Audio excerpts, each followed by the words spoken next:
Всем привет, меня зовут Алла, и в этом видео я покажу подробный мастер-класс по пошиву вот такой очень универсальной и удобной подставки. Долго тянуть не буду, приступаем. Эта подставка не обязательно должна быть круглой, она может быть абсолютно любой формы, а также абсолютно любого размера. Все зависит от того, под какие цели вы планируете ее использовать. Итак, я вырезала шаблон, также определилась с тканью, которая у меня будет внизу, то есть на изнаночной стороне моего изделия. Обвожу мелом свой шаблон, но вырезаю обязательно с запасом.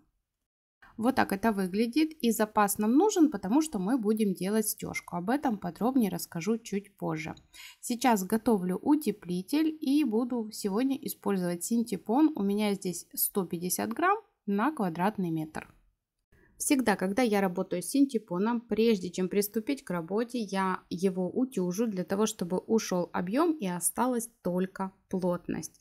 Если этого не сделать, то готовое изделие, которое вы сошьете с пышного синтепона, в дальнейшем нельзя будет утюжить. Так как я свои изделия часто стираю, утюжу, то для меня это важно. Поэтому прежде чем приступить к работе, обязательно делаю ВТО. И сейчас вы видите, насколько большая разница при изначальной его форме и после проутюжки. Далее беру ткань, которую вырезала ранее, вот так прикладываю и по ней вырезаю синтепон такого же размера. Далее слои я буду выкладывать следующим образом. Лицом к столу нижнюю ткань, далее синтепон и еще один дополнительный материал, который в принципе можно не использовать, но я рекомендую все же его прокладывать. Это у меня спанбонд, можно использовать абсолютно любую другую ненужную вам ткань. Я спанбонд покупаю в строительных магазинах как материал для теплиц. И также я уже подготовила вот такие небольшие кусочки, обрезки, остатки. У меня это муслин, но можно использовать абсолютно любые кусочки, обрезки, хлопок, трикотаж, все что угодно. Это может быть одного цвета, это может быть разных цветов ткани, разной плотности. Вот все, что у вас найдется, все можно здесь применить. Так вот, вернусь к тому, зачем же я использую и дополнительным слоем спанбонд. Повторюсь, можно использовать любую ткань, просто дополнительную на синтепон. Дело в том, что сам синтепон, он очень пыльный и, как я его называю, мусорный. То есть, когда я шью на швейной машинке, он после шитья оставляет за собой очень много мусора в швейной машинке.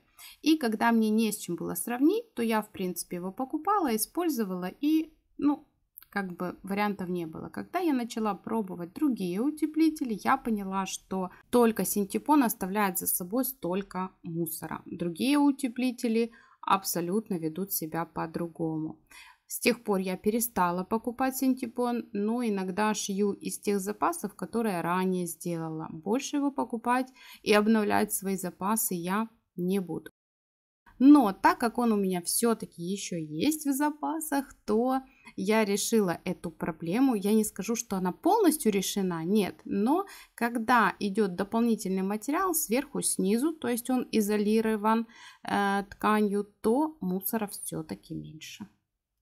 Ну а на экране тем временем вы видите, что я уже практически все лоскуты выложила и, как вы видите, выкладывала я их с нахлестом. Сейчас в эту композицию я еще добавлю остатки пряжи. Вот такой у меня это акрил, и я не зря добавляю именно эту пряжу. В конце видео поймете почему. Выкладывать ее, конечно же, можно по-разному. Можно даже нарезать на мелкие кусочки и так вот, знаете, присыпать. Я так уже делала в одной из заготовки, тоже понравилось очень многим, и мне в том числе. Но в этот раз я решила вот таким образом, ее такими, знаете, петелечками сделать, и мне тоже понравилось. Хотя эти петельки не особо видны в общем, в общем виде, в общем фоне.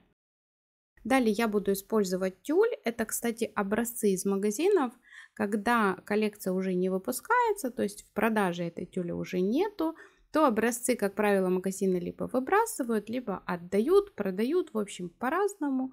Вот этот элемент мне очень подошел, понравился тем, что в вышивке есть люрекс.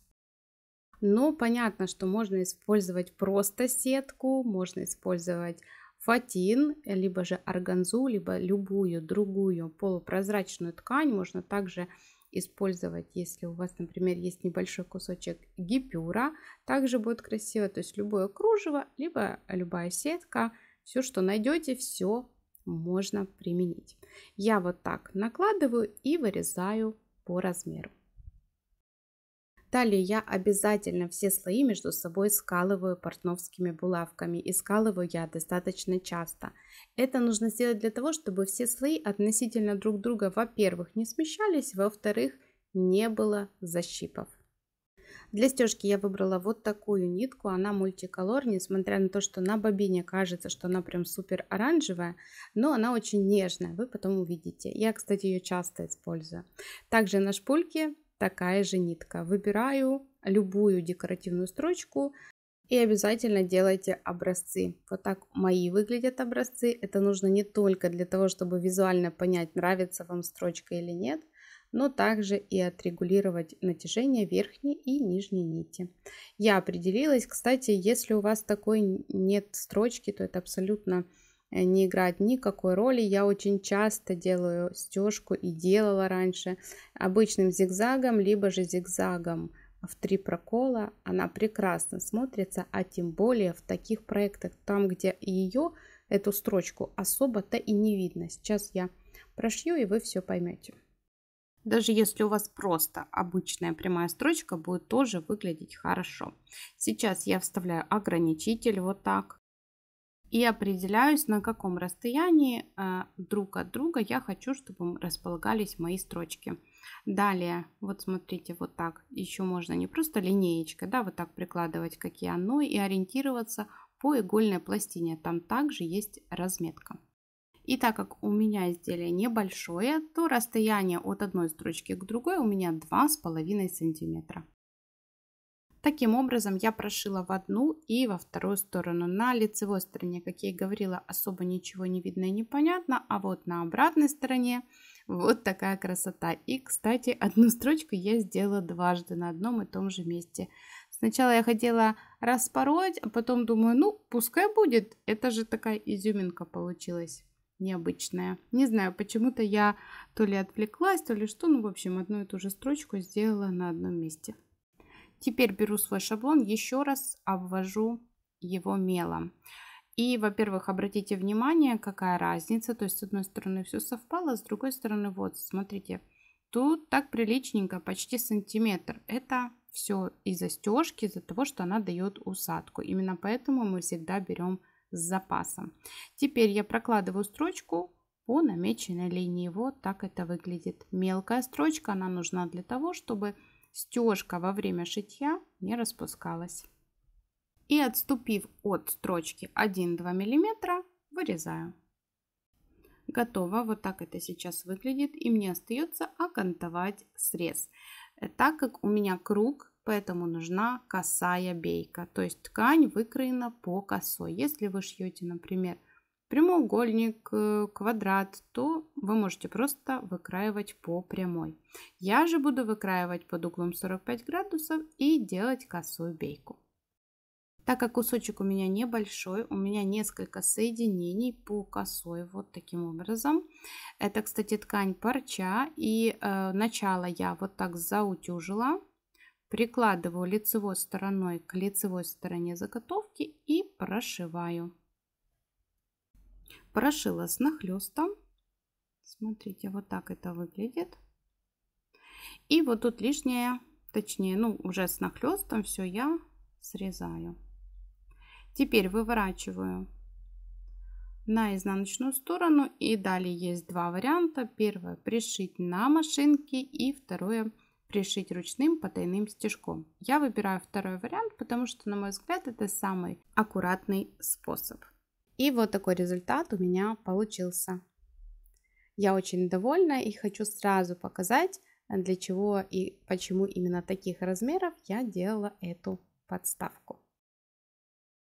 И сейчас перед вами мой новый органайзер, для которого я и шила эту подставку. Наверное, вы с первой секунды сразу поняли, почему же я выбирала тюль с люрексом, почему у меня внутри пряжа акрил с люрексом, да, ну, потому что я хотела такую гармонию, чтобы это сочеталось друг с другом и было красиво. Я уверена, что любая хозяйка, будь то в доме либо в квартире, всегда найдет применение данной подставки. Кстати, мастер-класс по вязанию такого органайзера также совсем скоро будет на моем канале. Поэтому, если вы еще не подписаны на канал, обязательно подписывайтесь, ставьте колокольчик, чтобы не пропустить новые видео. Также напишите комментарий своей первой мысли об этой подставке. Вот что вы первое подумали, для чего она. Мне будет очень интересно. Ну, а я в свою очередь скажу, что во время пошива этой подставки я подумала, что было бы неплохо сшить еще себе такие же подставки под вазоны с цветами. Ну, естественно, в другом стиле, то есть подобрать по цвету вазонов, либо же под цвет цветов. Ну, в общем, вдохновения достаточно. И на этом видео подходит к концу. Если оно вам понравилось, то поставьте лайк. На сегодня все. Всем пока-пока и до новых встреч на моем канале.